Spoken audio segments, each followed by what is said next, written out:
We should be live any minute now.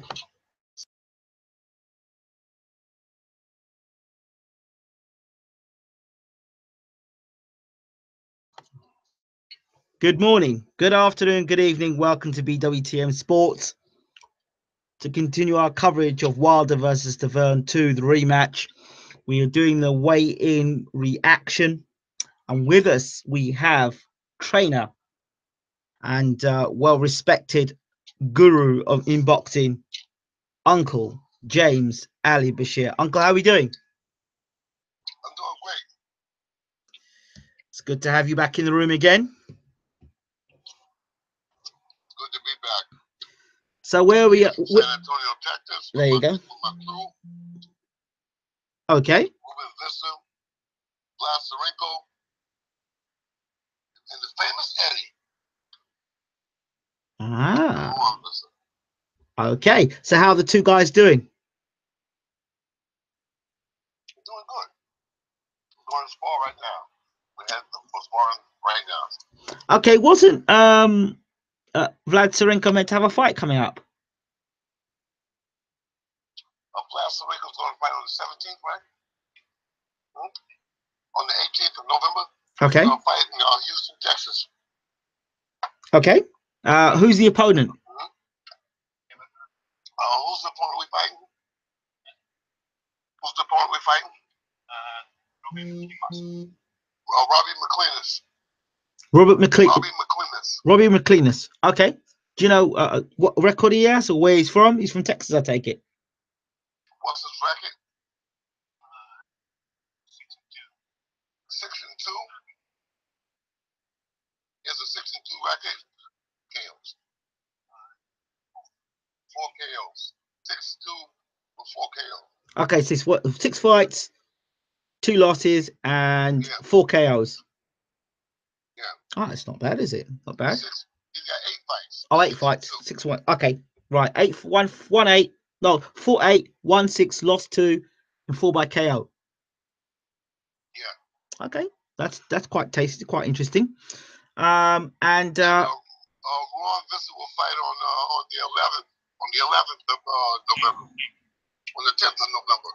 Oh, he fights on 10th. Houston, Texas. Okay, and who does he fight against?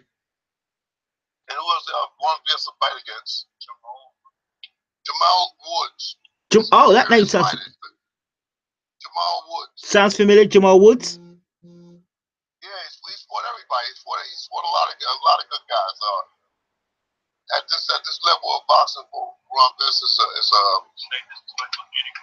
it's a very, very tough fight because he's in with a crafty guy, and this guy Jamal Woods' last fight was against Molina. Okay, it's a good fight. Definitely 2 good fights. Are they? If you look at this guy, Jamal's record on Box Rec. Yeah. He's been in with everybody. He's been with it. He's been in with all the top guys. Okay. So this will be a good test for him at this level of his career. He just got. Somebody said Jamal Woods is dangerous. He just got robbed by Eric Molina. Yeah, he's a dangerous guy because he has that vast experience. Anytime you're facing a journeyman fighter like Jamal Woods, is always a danger of losing to him. So we got to be on our best behavior in this fight. Okay. Very quick question from James Doherty. He says Frank Warren says Daniel Dubois will be ready for a world title in about a year's time. What do you think of that?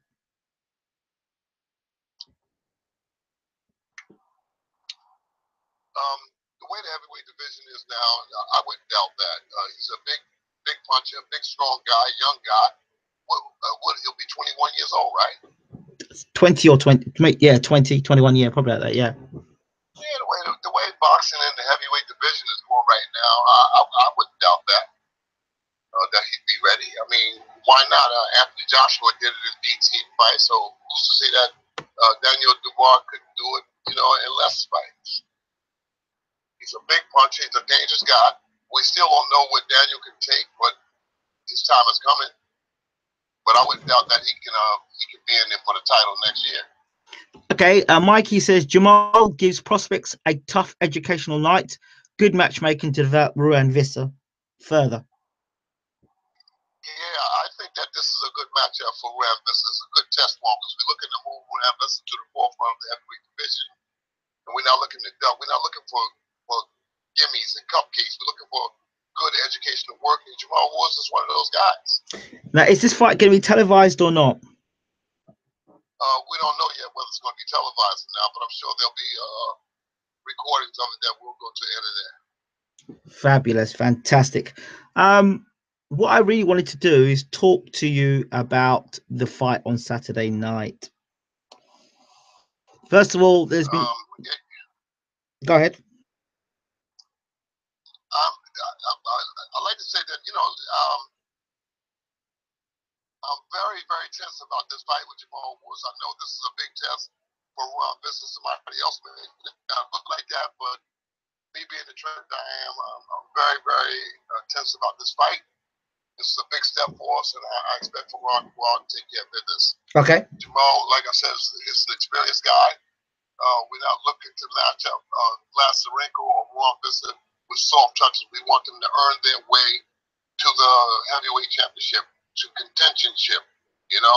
First to make them contenders, and then make them world champions. And you can't do that by fighting soft touches. So Jamal Woods is one of those guys that we're looking forward to facing, and I believe that Ruan will overcome him. Fabulous. That's fantastic stuff. So talk to us about the back and forth between Wilder and Stiverne. Stiverne said he'll kill Wilder to get the title, and Wilder said that he would he wants a dead man on his record. Ooh. Connection issues. Uncle Bashir's on the road. Uncle? Hello, Uncle. You there? Yeah, I'm here. You went in and out on me. Yeah, I said, what do you make of Stiverne said he's gonna kill Wilder to get the title, and Wilder said that he wants a dead body on his record.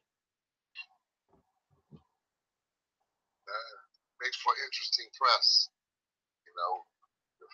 It remains to be seen what they'll do inside of the ring. I don't like the fact that Romain came in at 254 pounds. Wilder's in a good place at 220 pounds. Okay. So we'll have to see what happens in there. Maybe at 254, maybe Stiverne and company know something that I don't know, but I wouldn't have brought him in that heavy. What would you have brought him in at? I'd have brought him in maybe at 231, between 231 and 235. That would have been more suitable for me. That would make me feel more comfortable in the fight, that he can carry the load for 12 rounds. But it depends on the activity of the fight. Wilder could come out there and step on the gas. If he steps on the gas, this could be a short night. Either way, it could be a short night. Now, the whole thing of gamesmanship and mind games, do you think there's any way, shape or form that Stiverne, he's 254, but the locks he's got and that stuff in his head must weigh at least 10 pounds as it is?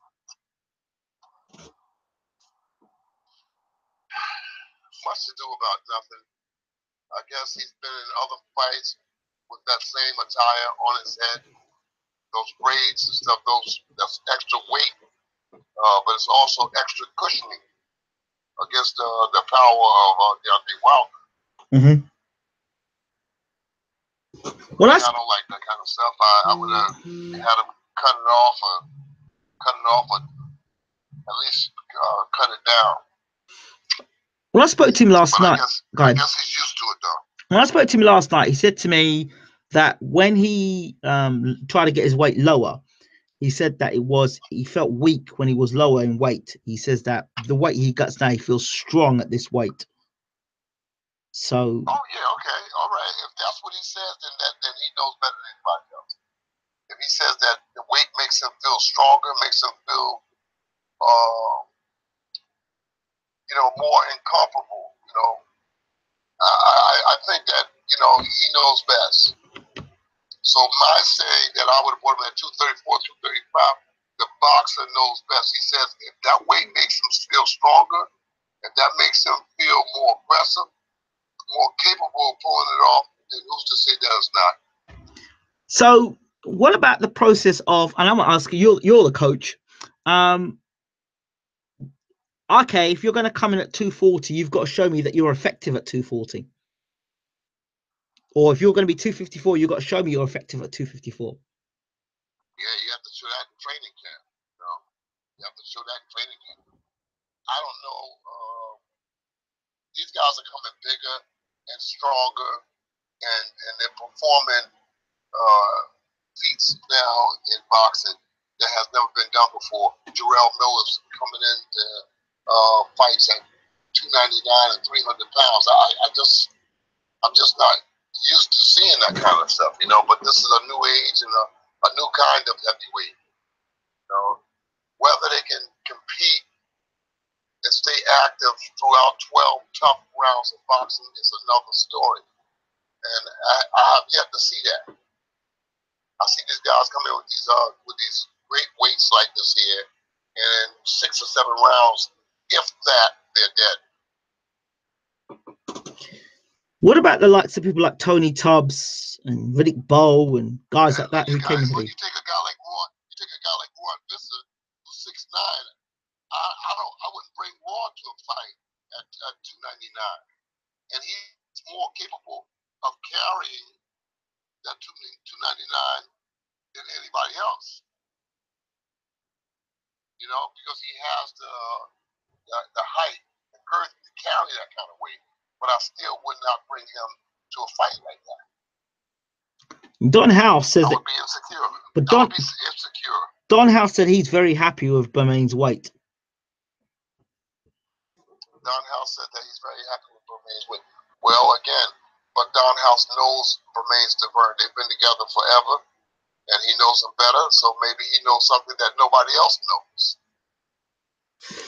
What about the story that they're saying that he was dehydrated and he was only 30% last time? And then I spoke to somebody else, independent of the Stiverne conversation, and they told me live on air that they saw the reports and he was dehydrated, and they're surprised he even was able to do 12 rounds dehydrated. Your thoughts? Well, like Wilder said, it's not the first time that a boxer has gone to 12 rounds dehydrated. It can happen. Dehydration can happen at any given time, in any given circumstance, especially in a consistent, persistent sport such as boxing. But do you buy it?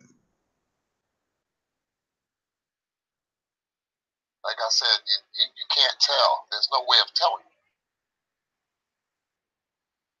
Okay. There's no way for anybody to tell.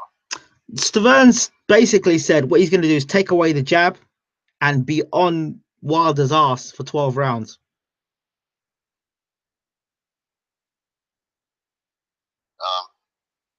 Put it like this: if Stiverne can take Wilder's right hand, if he can endure the Wilder right hand, Wilder's going to be in for a tough night. If that right hand does not take an immediate effect or remains Stiverne, then Wilder will be in for a tough night. Why do you say this? He's got to be able to keep Bermain Stiverne at bay. He's got to be able to keep on the outside. Movement, good jab, and lethal right hand. If he walks through that right hand, then Wilder's going to have problems. A lot of people believe, myself included, that if Bermain is able to get on the inside, it's going to be like Christmas for Bermain Stiverne. Yeah, I think so. I think that if he gets on the inside of Wilder, he cause problems. Some severe problems. A lot of people saying they should go to the body of Wilder. They said that his legs are skinny, and they say that his body structure doesn't look like one that can take body shots. What are your thoughts on that? Well, if I was the brain trust for Wilder, I would never bring him in at 220. I would never bring him in at 220. I'd bring him in at 230, 235, maybe even 240. He has the height and stuff to carry that kind of weight. But 220 is a bit light for Deontay Wilder. What's the problem when you have a guy? I mean, what are the concerns if a guy's 220? You say it's too light, but what does that mean in terms of boxing skills and dynamics? Over the course of time, Wilder hasn't reacted too well to big punches. It's not to say that he can't take a punch, but he hasn't reacted to big punches very well. I think the more weight that he has, the more ability to take a punch that he has. And why not bring him 235, 240? He has the height to carry it. Can you? 20 is a bit light for a guy like Deontay Wilder. Can you break it down for boxing fans how the science of having certain amount of weight on you increases or helps your punch resistance? Yeah, because you need those pounds. You need those pounds to absorb shock. You take those pounds away, there is no absorbance. You get hit clean, you need something.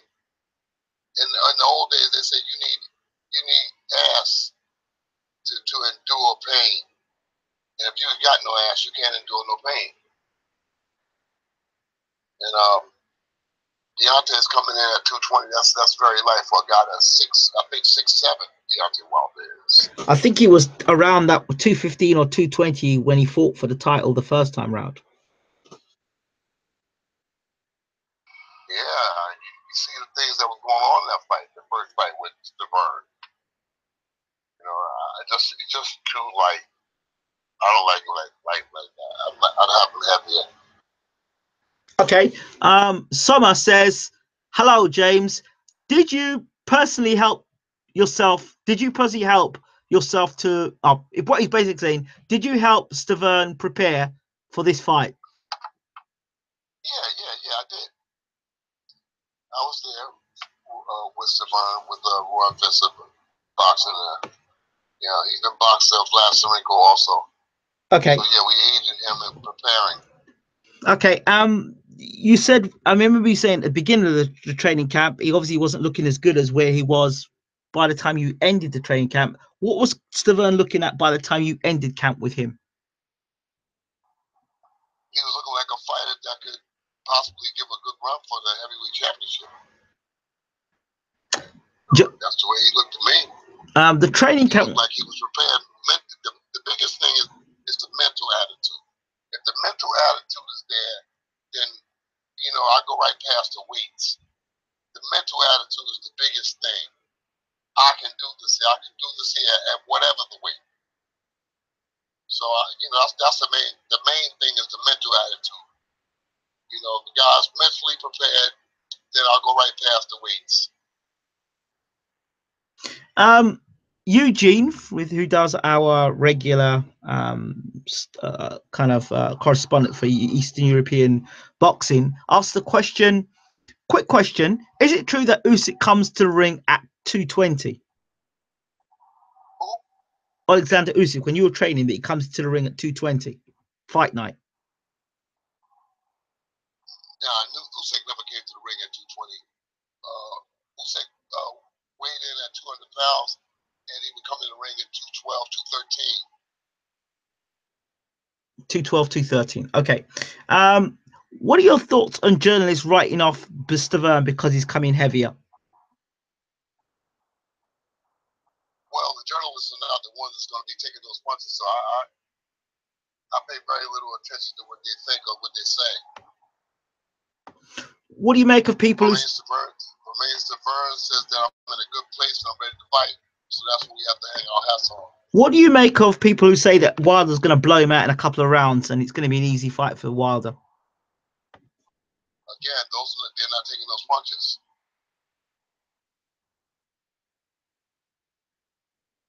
They said that Wilder's going to blow him out 2-3 rounds. I doubt that very seriously. It's not impossible, but I doubt it very seriously.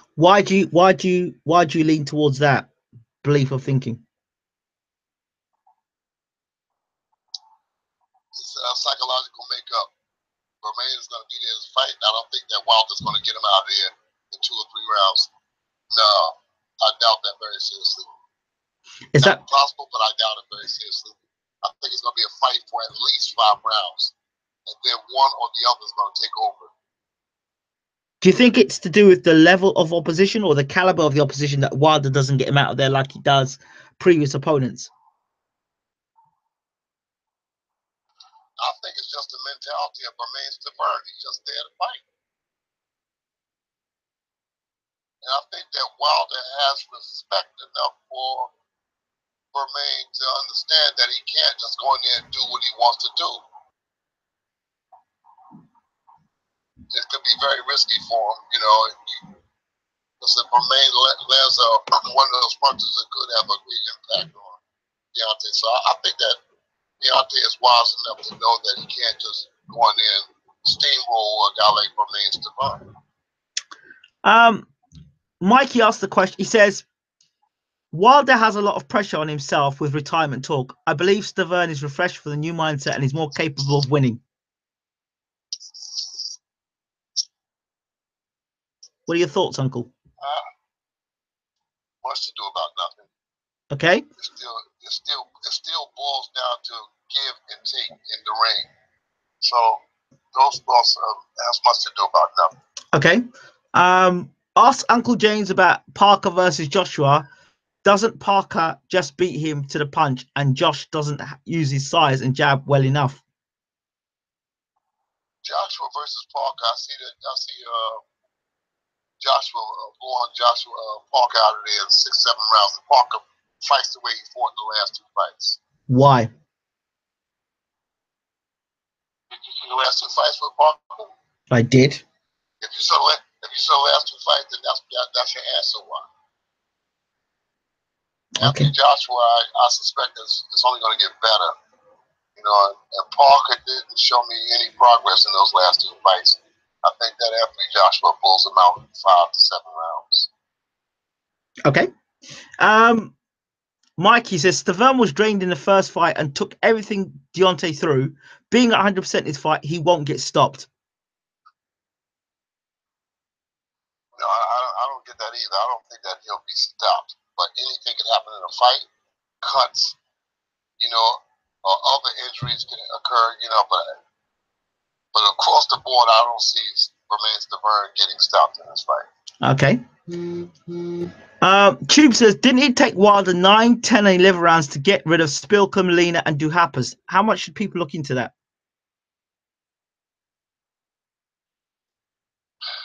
Styles make fight, and every fight is a different fight. You know, I see some guys, you take Kenny Norton, gave Muhammad Ali life and death in 3 fights. But then you get with George Foreman, get blown out in 2 rounds. You get with Ernie Shavers, get blown out in 1 round. So styles make fights.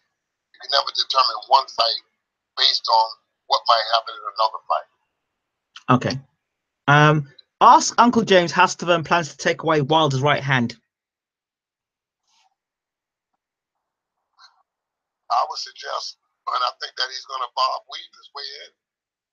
He's going to do an imitation of a Joe Frazier trying to get inside. He's got to stay out the way of Wilder's jab, and at the same time, he's got to be very alert for Wilder's right hand. Best antidote for that is to Bob weave his way in.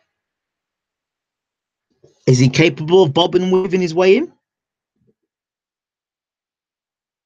Well, I know that they were working on those things inside the camp. Him and his trainer, you know, bobbing and weaving, trying to move in onto the jab. But getting away from the jab and watching the right hand at the same time is a tedious task. It's not easy to do.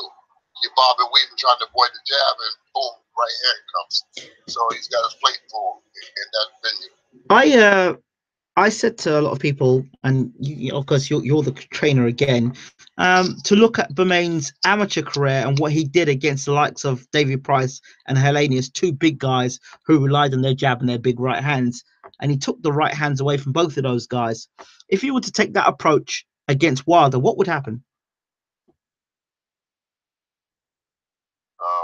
Wilder could wind up on the seat of his pants looking up at the lights.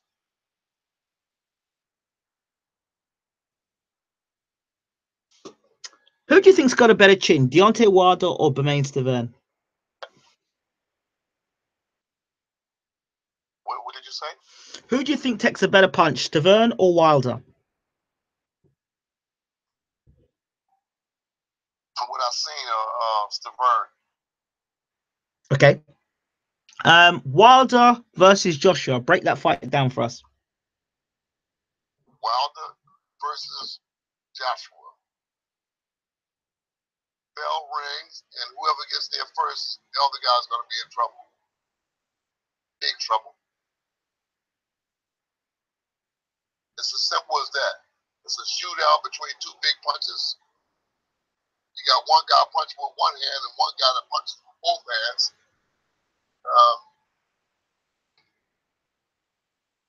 So whoever gets there first, the other guy's going to get in trouble.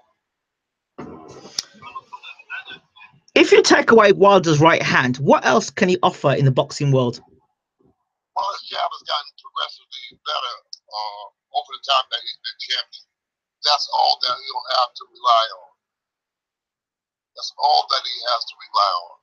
He's got a good jab, and he's got a tremendous right hand. What is it? With the right hand, the only thing he has left to depend on is the jab, the consistency and the accuracy of the jab. What is Wilder like when backed up and on the ropes and under pressure? What happened?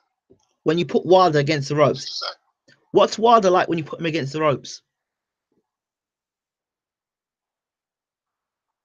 He doesn't respond well against the ropes. You know, either he's not being taught right, or he's not understanding what the trainers is teaching him. But he has yet to make adjustments against those ropes, so that's not a good place for Wilder to be.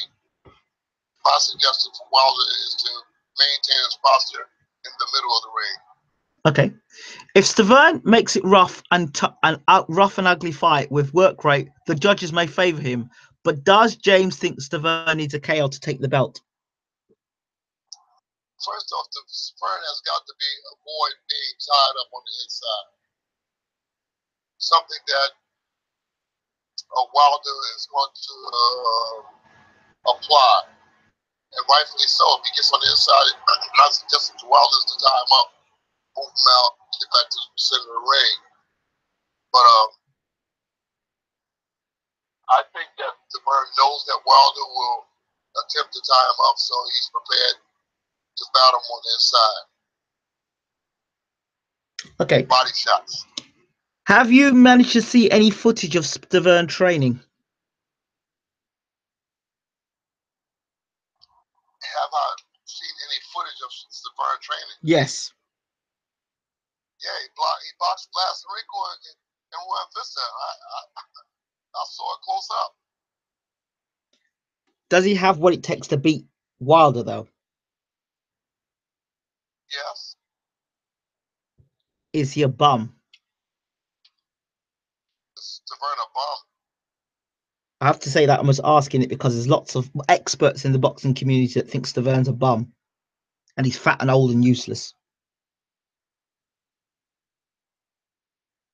Well, one thing is certain. It doesn't matter what I say tomorrow night. You know, it's going to determine whether they're right or whether they're wrong. But I've never called any boxer in my life a bum. And I won't start now.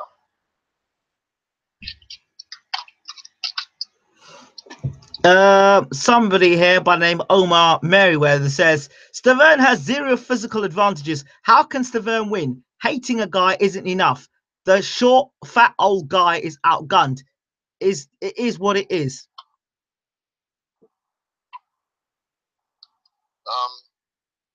There was a guy named Frankie Swindell, very short, I think he started his career at light heavy, and then he jumped from light heavy all the way to heavyweight.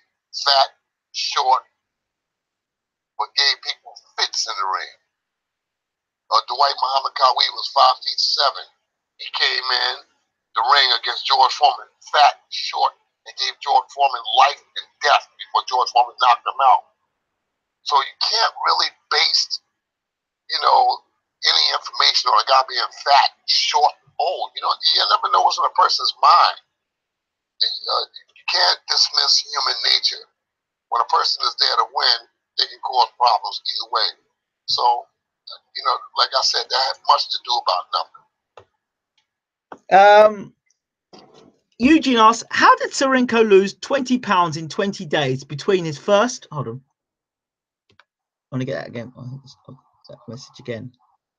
Let's get that again. Question. It's a good question. How did Serenko lose 20 pounds in 20 days between the first and second fight, from 254 pounds to 235? I still can't believe my eyes. I think he had a lot of water weight on him. A lot of water weight. That can happen, change his diet. So yeah, that's no big thing. Okay. You have a lot of water weight on you, and that can make a person come in heavy. Okay. How much? People talk about Stiverne being out of the ring for 2 years. Wait a minute. Serenko is always in great shape. Okay, sorry. Every time Serenko comes in the ring, every time Ron Visser comes in the ring, they're in great shape. That's the kind of camp, that's the kind of understanding that we have between us. We know what the bottom line is. The bottom line is that we got to win, because lots of people don't expect us to win. So we work hard in the gym, and we come in the ring, and we come in to fight. So Serenko losing 20 pounds between fights, it doesn't even bother me. It doesn't even boggle my imagination, because he's a hard worker. So a lot of it is liquid weight, a lot of it is fluid weight. It didn't affect him either way. It didn't affect him, and I don't think it'll affect him going forward. Okay. Mikey asked the question, does James believe the 2 years out will help Bermain as he'll be rested, or will it hurt his timing? That's a good question. The fact still remains, we won't know until the bell rings whether it's done him good or whether it's worked against him. 2 years is 2 years, and at his age, it's a great question. How will it affect him? Will he be ready for a high tempo fight? Will he be ready for it? When Ruan was sparring with him, and when Serenko was sparring with him, did you see that? Did you see that his timing was off? Did I see who? What sparring? When Stiverne was sparring. When he was sparring with who? Ruan Visser. Was his timing off? Somewhat at the beginning. Okay. But you got to understand, Ruan Visser is 6'9". He has 85, 86 inches of reach. So it was very difficult for Stiverne to get in to Ruan Visser. But that's very difficult. So his dimensions are longer than Wilder's then. Yeah, Ruan Visser's dimensions is longer than Wilder's. I'm thinking Ruan might be 85 and a half inches. 87. I was just informed by his brothers. 87 inches in reach. At 6'9", he's a big guy. Wow. Wow. A big, powerful guy. You can't base punching power with a guy that's 6'3", 6'2", that can punch, and then you get a guy that's 6'9" with 87 inches of reach that can punch. You can't compare the two, because the big guy's going to hurt you with basically anything that he lands. And that's what I tried to get Ruan to understand all the time, to just punch. Don't be concerned about where you punch, just punch. Everything above the waist is legal tender, so that's what I'm trying to get him to do. punch everything above the waist. It's got to take an effect. Okay, people are talking about a lot about Joe Joyce. The man called him RoboCop, thought he was too stiff. Joyce said he beat up Bermain Stiverne. Stiverne said, "Look, that's not true. I just didn't." I was there with his spar. I was there with his spar. Okay, did Joyce beat up Bermain Stiverne? It was very competitive. I think Joyce got the best of it that particular day. They only sparred 1 or 2 days, and I think that Joyce got the best of it. But that's to be expected. He's the younger, bigger, fluid guy. But I think if it had kept going on, that it could have been a good thing for both guys if they had kept sparring. But bearing in mind, we always have to take into consideration when Stiverne came into camp or when Joyce came into camp. Right. Joe was already there. Bermain was just coming in. Right. Okay.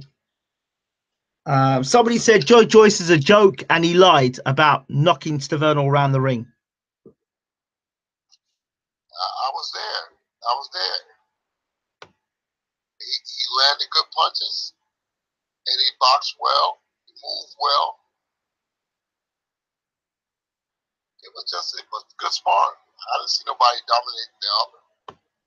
Okay. I thought that Joe Joyce got the best of the sparring, but again, timing is everything. Bermain had just came inside the gym, so it wasn't enough time for him to really get next to Joe Joyce.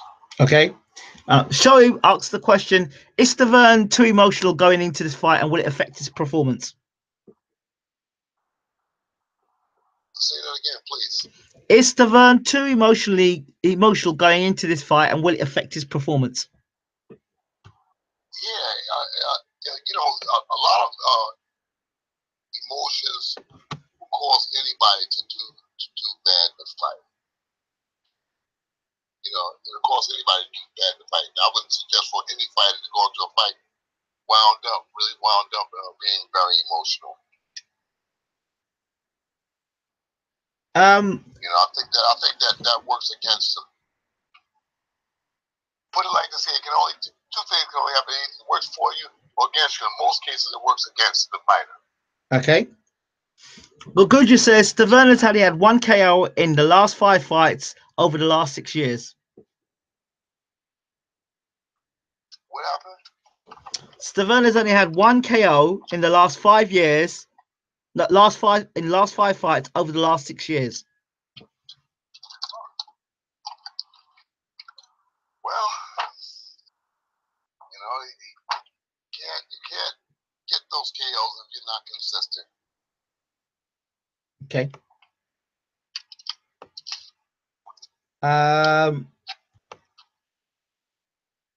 Dr. Dredd says, watching Stiverne past 3 days, and although I'm hoping he wins, his temper's going to let him down. Got too much anger. That's the job for the trainer and all those people around him.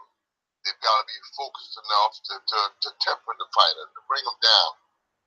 See, I don't agree with Dr. Dredd there because I was talking to Bermain up to last night and you wouldn't have even known he was going into a world title fight because he was laughing and he was joking and he was smiling. I didn't hear your last words. Yeah, I said I spoke to Bermain early hours of this morning and he was in his the car going back or the Jeep going back to the hotel and he was laughing and he was joking with me and, he didn't come across as a guy that was filled with anger. Because I think he knows. So it might be a put on. Maybe he's not really angry. Maybe he projected himself being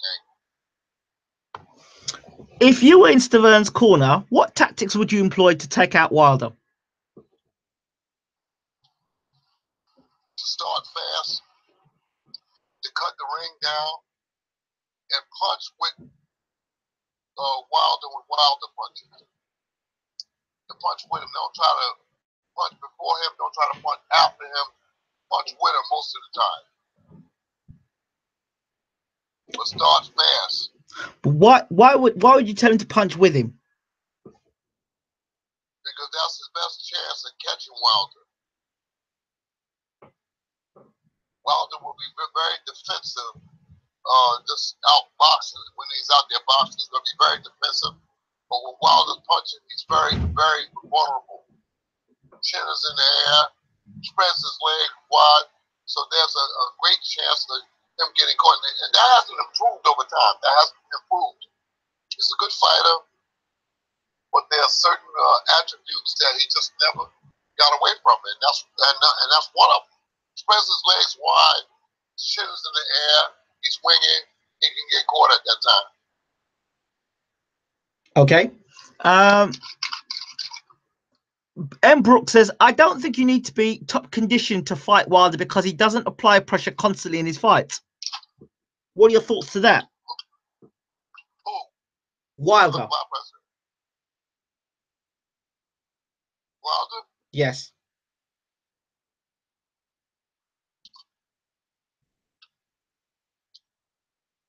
I think that different fights have different attitudes and different strategies. I think in this fight, his strategy will be to apply pressure, especially because he's Romain came in at 254. So my thinking is that he'll apply pressure in this fight to try to tire him out. What do you make of this fight? Ruhan Visser versus Ruslan Shagayev. Ruhan Visser 6'10" versus Russian Shagayev 5'10". Say that again. Ruhan Visser versus Shagayev. Ruhan Visser at 6'10" versus Shagayev at 5'10".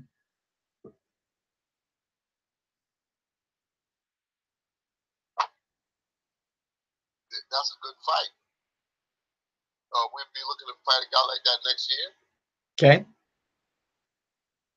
1 minute. Yeah, go ahead. Mikey says, if Stiverne takes the right hand away and takes it past 6 rounds, can he win the fight?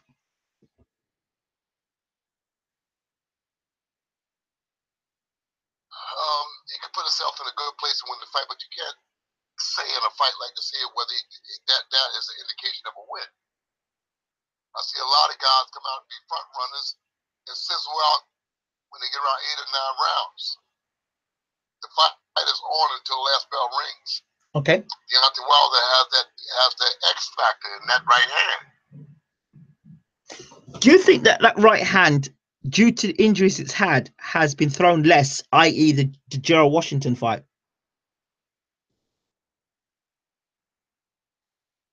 I think that is 100%. I think he'll throw it in this fight.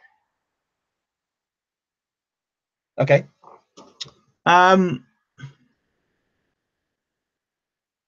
We talked about Stiverne and the right hand. Uncle James, do you think the feints are underused in boxing these days? Takam used modest feints against Joshua and gave Joshua problems. What did you say? Again, I can't hear you. Sorry.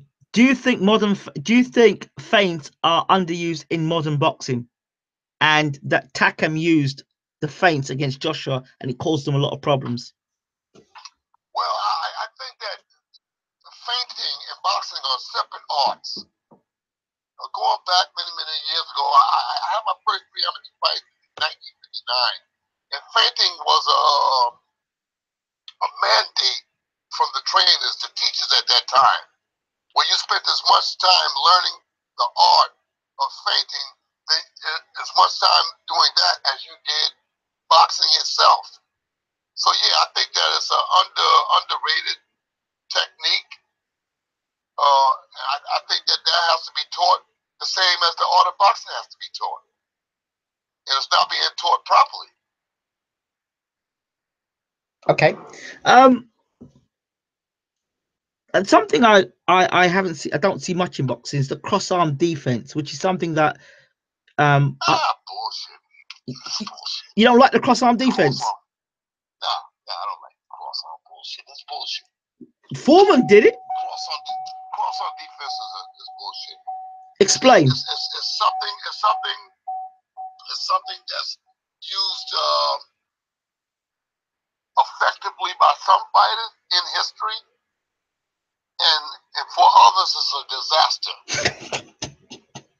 You know, it's a complete disaster because, again, you know, a person has to have that ability to use it naturally. But I don't teach that. I don't teach that kind of stuff because in the course on defense, you really can't get hit, you know, with uppercuts or different punches. But you can't offend nobody. I mean, you got your arms crossed. How can you offend anybody? So no, I don't teach it. I don't teach it. That's something that has to be done instinctively. One of the things I don't teach it to my boxers. One of the things I heard about the cross-arm defense, one of the reasons it was used because you can get inside and fighters hit the elbows, and you can use the elbows when they get inside and rough up the opponent. Nonsense. You don't believe that? The cross-arm defense is something that I don't subscribe to. I don't subscribe to it. What about the shoulder roll? The shoulder roll, again, is something that's instinctive, you know. Of course, a shoulder roll is beneficial if one knows how to apply it. But if you don't know how to apply it, you can't do it. Well, we saw the cross-arm defense work well for George Foreman. Yeah, Archie Moore also. There's the two great fighters. I've seen the cross-arm defense with other fighters, and they get their ass whooped. You know, I've seen a lot of guys try to cross on defense, they get their ass whooped. Okay. Garcia versus Dortias. Does Dortias have a decent chance to surprise us again? Excuse me, did you see Marvis Fraser fight Larry Holmes with the cross-arm defense? Yes, I did. Okay. So I wanted to point out. But I also saw Smoking Joe Frazier use it as well at times, trying to get inside, bobbing and weaving. Yeah, I mean, you take a lot when you're in the cross-arm defense. I really, like I said, I don't subscribe to it. I don't teach it to the boxing I work with. Other trainers might say I'm wrong or whatever. I really don't care. I just care about what I have to do, what I have to teach.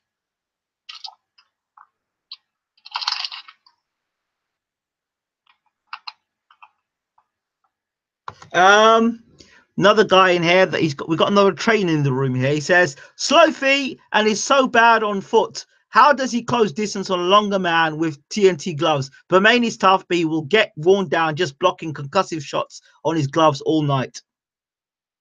But you know, the person that said that obviously didn't see the first fight because Bermain did land to body and head in the first fight. But I don't know. He probably didn't see that. Every fight is different. Every approach is different. You can't say yay or nay for a different strategy in any different case.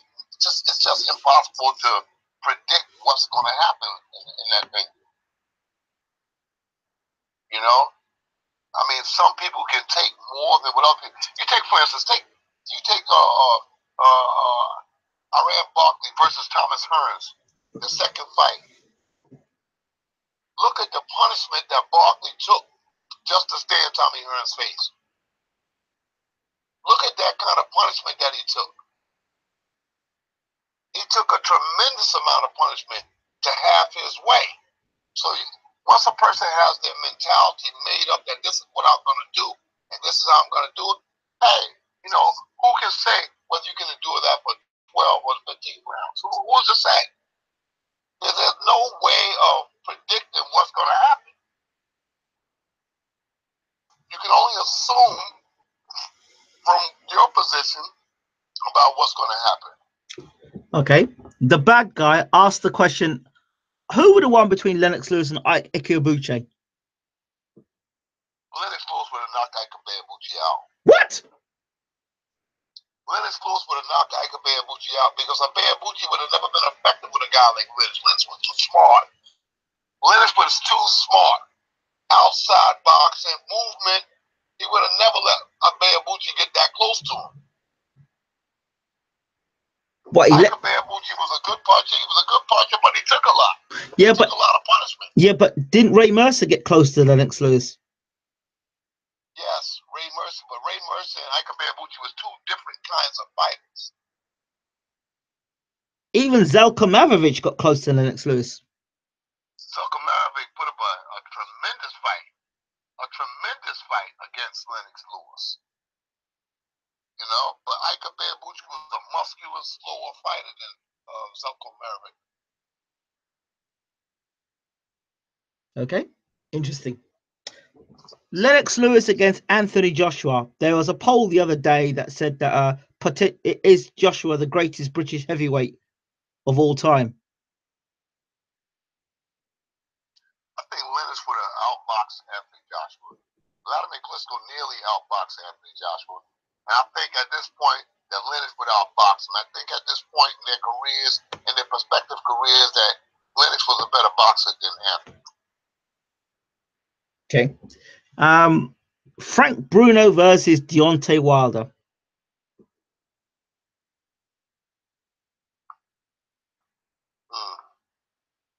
I'd have to go with Frank Bruno. I would have to go with Frank Bruno. At this point in their careers, I would have to go with Frank Bruno. Okay. There was a question that I was asked back earlier on. Gassiev versus Doctius. Does Doctius have a decent chance to surprise us again?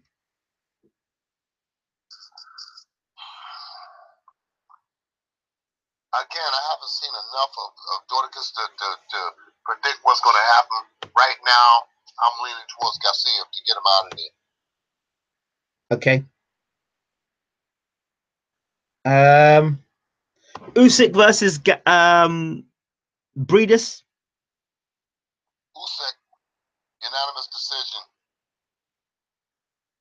Usyk Gassiev. Oh boy, it's a good one. That's a good one. That's a good one. I think that Usyk is going to have to box a masterful fight, a very masterful fight. He cannot allow Gassiev to get on the inside because Gassiev can cause big problems if he gets on the inside. So Usyk is going to have to box a masterpiece, but I got Usyk to win that fight via unanimous or split decision. Okay. How would Lennox fight Wilder? Would it be like Michael Grant or Andrew Golota?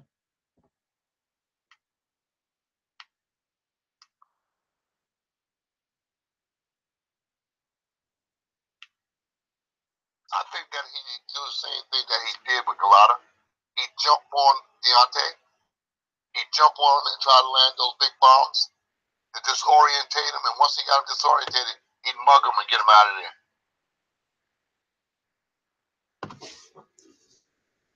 What would Evander Holyfield have done with Prime Holyfield? Like if you'd take Takam out and put Holyfield in the ring that night with Joshua, what would have happened?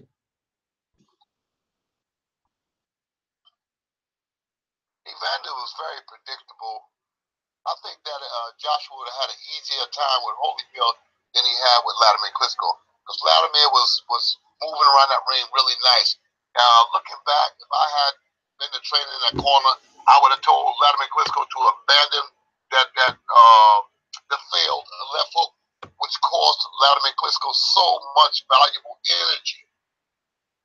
He kept failing with the left hook over and over and over and over again. I would have told him to abandon the left hook, you know, for that particular time in the fight and stay with the jab. The jab was affording him to win rounds easily. He was boxing. He was outboxing Anthony. Okay. And I would have instructed him to use the jab more consistently and more movement because he was befuddling AJ and he was winning the rounds. Okay. All right. People asked the question, and remember, you've told me first the story back in 2012 that about Deontay Wilder sparring with Vladimir Klitschko, and you said that Vladimir Klitschko dropped him on numerous times. Now, in 2013, listen, he dropped them once, okay, as I remember. He dropped them once, as I remember. but he staggered him. He dazed him on 2 occasions that I remember. And if there had been a professional fight, I think that they would have stopped those fights. I think that fight would have been stopped. Because it took Deontay a minute to over 10 seconds to collect himself. Okay. What is Deontay's recovery powers like? Well, you really can't compare that Deontay Wilder then, because he was very green. I think he only had about 5 fights, as opposed to the Deontay Wilder now. So you really can't make that comparison. But the chin doesn't change, does it? No, the chin doesn't change. Very rarely does the chin change. The only thing that you can do for a chin is prove defense. Learn how to defend against it better. Okay. My man, Blood Boxing is in the room. You said, but Johnny Nelson said in 2013 that Wilder came back and put Klitschko through the ropes. Is this true? I don't remember anything even close to that. I'm just listen. I'm being totally honest and totally realistic, and I'm not trying to defend any shortcoming of Vladimir Klitschko. I'm just trying to give a good interview, and I don't remember anything remotely close to that. Deontay was a very green boxer at that time. Yeah, but the thing is, we know that certain people from certain media outlets like to talk rubbish because they've got a camera in their face. They like to talk rubbish. We found Sly Sports to made a lot of inaccurate statements beforehand. There was the biggest statement that was made that Usyk, behind closed doors, gave Vladimir Klitschko a boxing lesson. It's not true. But that's the story that was put out there by one Johnny Nelson. That's not true. It's not true. It's not true. I've been there throughout the entire training camp. I was on the phone this morning with Vladimir Klitschko. You know, I'm very close to Vladimir Klitschko. I remain very close to Lennox Lewis. I remain very close to Ray Mercer. I remain close to Tim Witherspoon. I'm close to all of these guys. I communicate with them daily. Even after their boxing careers is over, I maintain a good relationship with these people. I communicate with them daily. You know, we communicate daily. Lennox Lewis and I communicate with each other as though we just left training camp yesterday. And all of these guys they know me from training camp that I'm a very realistic person. And I'm calling a spade and how it is.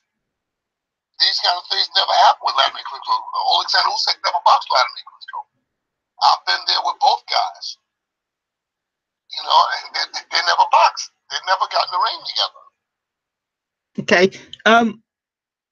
Sparring session, you can either deny or you can speak on it. The story I heard that Vladimir Klitschko and Anthony Joshua were sparring. I heard the story that Anthony Joshua started the sparring session with a white t-shirt.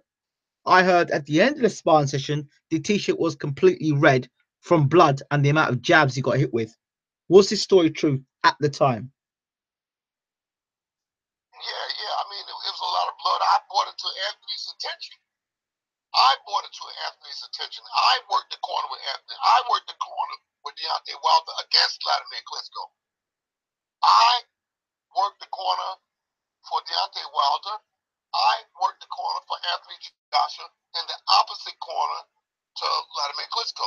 And I'm the one that brought it to Anthony Joshua's attention that, hey, you have to fight back because you're getting hit. And Anthony's response to me was that I don't want to be disrespectful. I do not wish to be disrespectful. I'm here to learn, you know? And I told him, well, you have to do it. You have to punch back now because he's landing punches on you and you're offering minimal resistance. And then he started fighting back. And when he did start fighting back, you know, he evened the playing field. Okay, now you understand the psyche of Deontay Wilder better than most, I would say. Is Deontay Wilder? Deontay Wilder, on the other hand, Deontay Wilder was trying all against Vladimir Klitschko, you know? And then when Deontay had some success boxing Vladimir Klitschko, I recall Deontay Wilder coming back to the corner saying to me that he said, hey, man, he said, I'm doing good. And I said, yeah, you are doing good. He was enthusiastic about what he was doing, you know? He was really happy about it in the corner. You know, he made me laugh because he was so energetic about what he was doing. So it made me laugh. It made me feel good about what I was doing. I'm trying to work something out here. Stiverne says that Deontay Wilder dodged a bullet. He says that Deontay Wilder really doesn't want to fight him and he would rather not fight him. My battery is about to go, but in closing, the mentality of Deontay Wilder away from a real fight, or does he really genuinely want a big fight? You know, the one thing I'll say about Deontay Wilder, he never gave me the impression that he was ducking anybody. He never gave me that impression. To fight anybody that want to get inside that ring with me because I'm the best. So he's not short on confidence. He's not short on confidence. Try until he's laid down and out. Okay, Deontay Wilder he's not going to back away from nobody. You know, I'll say that about him. He's there to fight. He's there because he believes he's the best, and he's going to try until somebody knocks him out. Okay, that's good. I'm glad to hear that. At least that qualifies that. One more question I'm going to ask is, Uncle James, is ping pong an important training regime for boxing these days? And he says in brackets, seriously. I think that ping pong is a good reflective sport. Hand-eye coordination. You know, put it like this here. Ping pong is as significant as this design and pad work that they be doing. So ping pong and that pad work can go hand in hand. Okay. And that machine that Mr. House likes to use all the time, that pumps out 1,000 jabs at like a second, and Stiverne looked pretty sharp with that. But how effective is that really? Because Stiverne said it's not really about getting the head work together, head movement. It's more about hand-eye coordination. What are your thoughts on it? I don't subscribe to that. I mean, every trainer has his own technique, so I won't be critical of that. But my thinking is that what better hand-eye coordination that you can get? He's replicating a jab. I'm saying find a human being to stick that jab out. Okay. You know, I'd rather have a guy that's as realistic as you can possibly get. Okay. But what about the hand-eye coordination thing? That's what it is. It's hand-eye, still hand-eye coordination. You got a guy boxing trying to punch you in your face. That's hand-eye coordination. Okay. Because it's more real because you got to block and then counter, block and then counter. You know, so different strokes for different folks. Okay. People, when a person is trying to justify what they're doing, they're going to find a way, a reasoning to justify it, just like the designer pad work. I don't subscribe to it, but there's 100 people that will find a justification for doing it. You know. Yeah. And I'm not criticizing it, but I'm not embracing it either. Okay. All right. I'm somewhere in the middle. I'm somewhere in the gray area. You know, that I can find different instances where it can be essential, and others where it's not essential. Okay. And not necessary. One final question, and Eugene's going to have the question, the final question. He says, is Mr. Bashir... Give three of them to go out. Go out on an odd number. Okay. Eugene asks, is Mr. Bashir a trainer or a mentor for Serenko? He's a young man who could learn not only boxing, but life lessons from someone like JAB. Like a son to me. He's a very busy, energetic guy. You know, I've got to tie him up at night in his room, and I've got to turn him loose in the morning. You know, he's a high energy individual, but I love him. I love him like a son. Him and Ruben Visser. These guys are very, very close to me. And Ruben Visser, my assistant, the best assistant that I've ever had. This guy follows my instructions to the letter. And that's the kind of guy that I need around to be able to teach, because I can depend on him to do what I'm asking him to do. And he looks up to me, so it keeps me on post. All the guys I bring in, they act as an assistant trainer, but then they have their own minds, I don't need a guy that's trying to invoke what he's trying to do. I need a guy that's going to invoke what I'm trying to do. I'm teaching, and I'm looking for them to learn from me to go on to become good trainers. Okay. Right. What about it? What do you think of it? Dillian is a good fighter. He's a tough fighter. But sometimes Dillian is, in my opinion, a bit high-strung.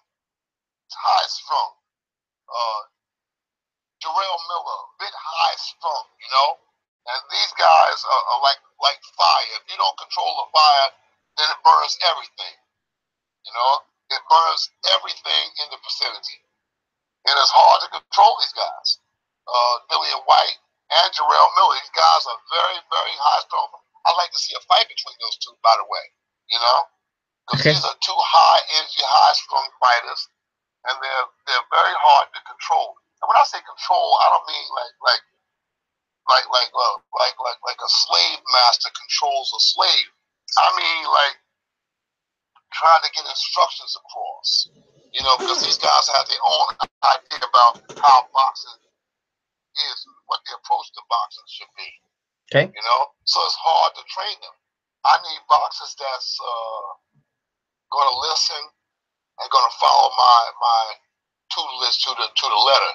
And Dillian and Jarrell Miller, those are two boxers that comes to mind when we're talking about this. They're high-strung guys, and they have their own mind made up about what they're going to do and what they're not going to do in any given situation. Okay. What's your official prediction for Stiverne versus Deontay Wilder versus Stiverne 2? It's a pick 'em. It's a 50-50 fight. Pick 'em. Okay. Or you could say 60-40 in favor of Deontay Wilder. If I'm looking at it from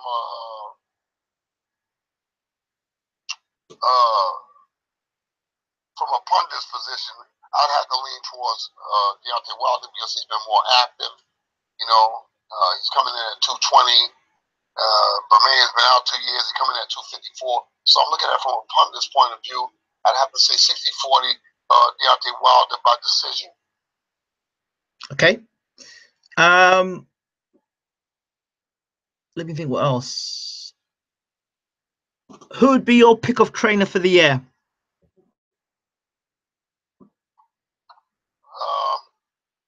I'd say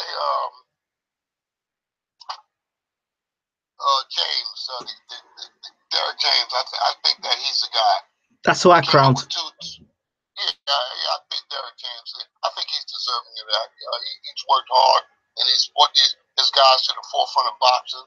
He's brought two dominant champions, who made dominant performances. So I think that the young man deserves to be recognized as that. Somehow, I don't believe that he'll get it, but he should get it. Okay, well, BWTM has already named him our trainer of the year already, so it'll be interesting. I think that's about it, Uncle James. I will contact you after the fight. So did we do three? We got two more questions. Two more questions, and we did get the two questions in. There are no more questions. Okay. Yeah, there are no more questions. That's it. All right. I want to make sure that everybody got their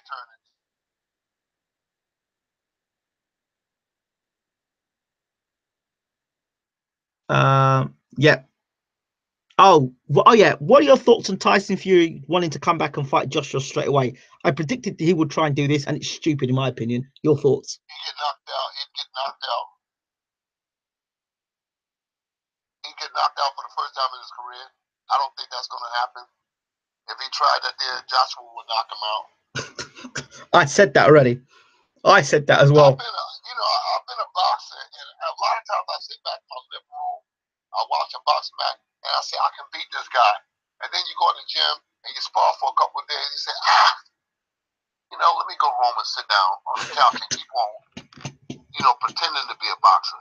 Because it's always easier when you sit down watching it until you get in there. And when you get in there, things change.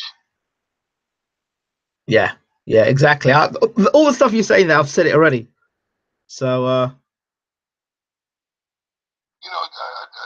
Joshua is a really good fighter. He's a really good fighter, and he really works hard, And I'm looking for some big, exciting things coming from Anthony Joshua. Yep.